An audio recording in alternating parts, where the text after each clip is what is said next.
Welcome. In this video, I'll show you how to add PayPal to Shopify. If you want to try Shopify, you can use the link in the description or pinned comment to get a free trial plus 3 months for only $1 per month. It's a great way to follow this tutorial and test Shopify without paying full price right away. Just click the link below and create your store from there. All right, so first up, go ahead over to the bottom left, click on settings right here.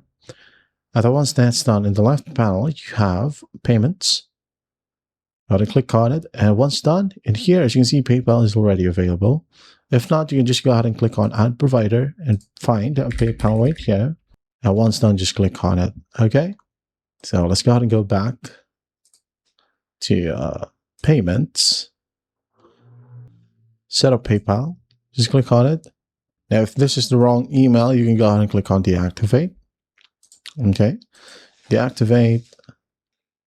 Activate once more. Now go ahead and log in with your PayPal account. Once logged in, make sure that you already have a PayPal business account. But if you don't have one, you'll get a prompt right here to create your own business account. But do take note, once you fill in these form, okay, your standard account will be converted into a business account. Do keep that in mind. So go ahead and fill in this form, click on Agree and Create Account. And after that, in no time, your PayPal payments will now be connected right here under your Shopify account. So that is it. That's how simple it is to add a PayPal to Shopify. I hope this video helps, and I'll see you in the next one.